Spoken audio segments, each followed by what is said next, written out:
You're losing deals to objections because you're handling them with memorized word tracks. Somebody says it's too expensive, you reach for line 7. Somebody says I need to think about it, you reach for line 12. And a prospect can feel that because a word track treats every objection the same, and not all objections are the same. So in this video, I'm going to show you what I do instead, and I call it the paradox bridge. And once you see how it works, you'll be able to take any objection that the prospect gives you and turn it from the reason that they're saying they can't move forward into the reason that they should. Over the last 7 years, I've closed over 110 million in investment deals. That's over 800 deals with an average deal size of around £125,000 over the phone to British, wealthy, skeptical buyers who can smell desperation from a mile away. And this method sits behind every single one of those calls. Let's get into it.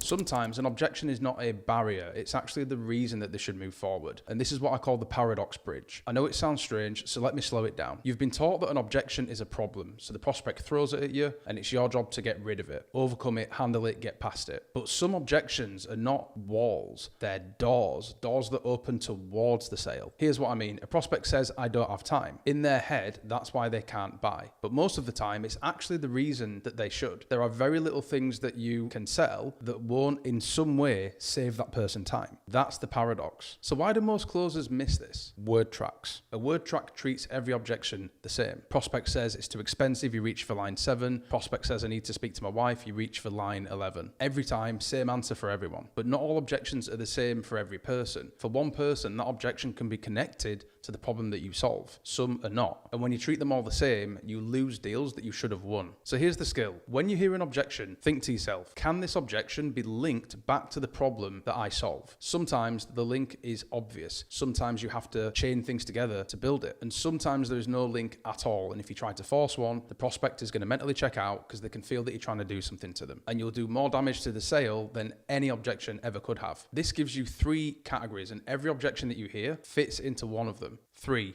That's it. Learn how to sort those in your mind on the call, and objections stop being scary. They become the most useful thing that a prospect can give you. Let's start with the first category, the easiest one because the bridge is already built. The first category is the direct link. This is where what you sell quite literally solves the objection that they're giving you. Let me show you what it looks like. Someone says, I'm not making enough money to pay for this, but the very thing that you sell is to make them money. That's it. The objection and the problem are the same thing. Or someone says, I'm not confident on sales calls, but you sell sales training. Same thing again. The objection is the problem that your offer solves. Think about what just happened there. The prospect told you what's wrong in their life, and that thing that's wrong is the thing that you literally fix. They just gave you the reason to buy. They just phrased it as the reason not to. So with a direct link, there's no work to do. The bridge is already built. You just simply have to point at it. Here's an example of a direct link. Say you're selling content coaching for businesses, so you teach them how to make their own content and run ads and things like that. Objection is, I can't afford this right now. And the chain would be, why is cash tight at the moment? They're going to say, I don't have enough clients coming in. And they're going to say, because I don't have ads running and I don't have a content system. And what is it that we do here? You create content systems. Here's the rule, and it's simple. If the objection clearly comes from the problem, then the link is direct. That's the whole test. Now, these are the easy ones, and if all objections worked like this, then sales would be easier. Generally speaking, this is why if you're selling some sort of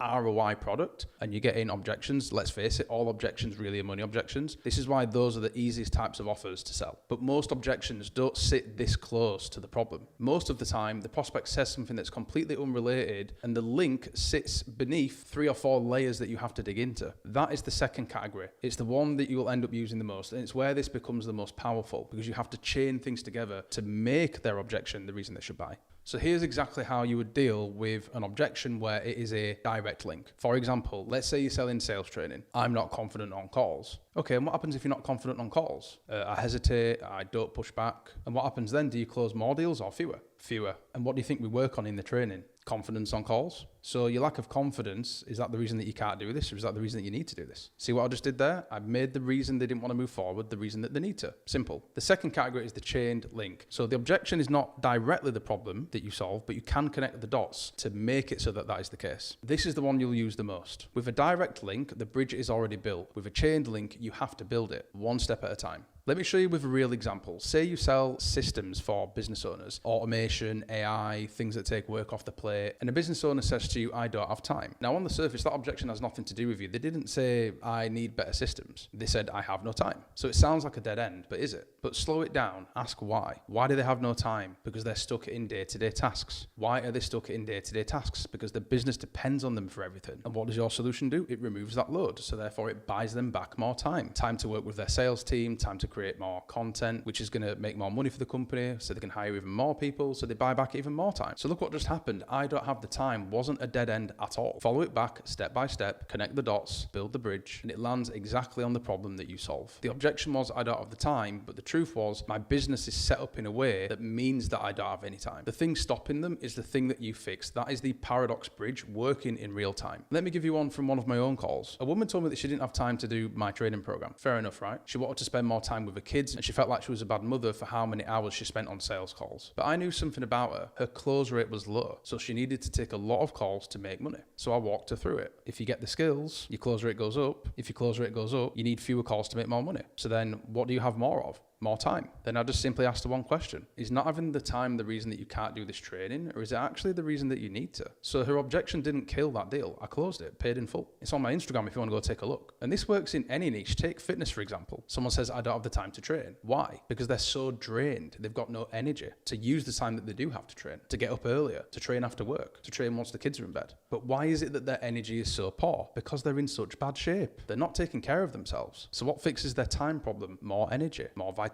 more capacity, showing up better every single day. In other words, fitness, the exact thing they said they had no time for. Now, one warning, and it matters. A chain only works if the logic is real. Every step has to be true, and every step has to be easy to follow. If you have to stretch it, then it won't land. For example, some people might give you a money objection for fitness, and based on the discovery that you had, you've revealed that if they were in better shape, they would be making more money, for example. But then for some prospects, that is not going to be the case based on what their career is, or they're a stay-at-home mum or dad. So if the link is not there, don't try to build the bridge. The prospect will feel you reaching. So build honest ones, which takes me to type number 3, which is the no link objection. This is where the objection cannot be connected to the problem that you solve. But because here's the truth, some objections need to be handled in a different way, of course. Let me give you a very clear example. Say you get a partner objection and you're selling a 10 grand thing and it's a man that you're selling to. Typically, the reason that guy has to speak to his wife about 10 grand is because of what 10 grand means to them relative to their finances and also relative to the track record of decisions that he's made in the past. If he made decisions that led the family to making, for example, 200 grand a month, do you think he'd have to speak to his wife? Probably not. So you would then chain the objection back to the fact that he's not became who he needs to be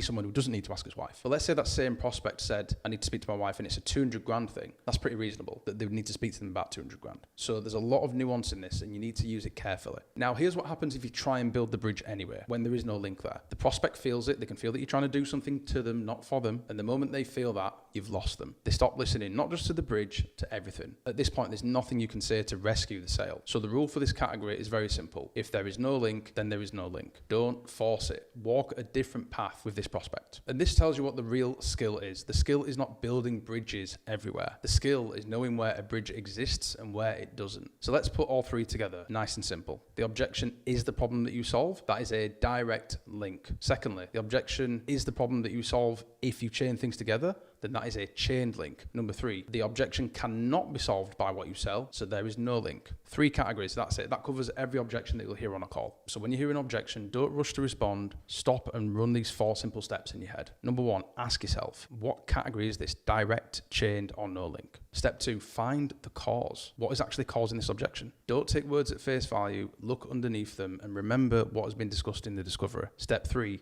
check one thing. Does my solution fix that cause? If yes, there is a bridge. If not, there isn't. That's the whole test. Step 4, decide the type of bridge. Is it direct or is it chained? If the cause is obvious, it's a direct link. Point at it. If it's not obvious, connect the dots and help them realize the bridge that is in front of them. If you can't connect it at all, then there is no link. Leave it alone. 4 steps. They happen in your head in the few seconds before the prospect has finished speaking and you've opened your mouth. Now, I know you may be thinking, that sounds like a lot to do in the middle of a live call. It isn't. It's a lot simpler than it sounds. You're not trying to be clever. You're trying to do one thing.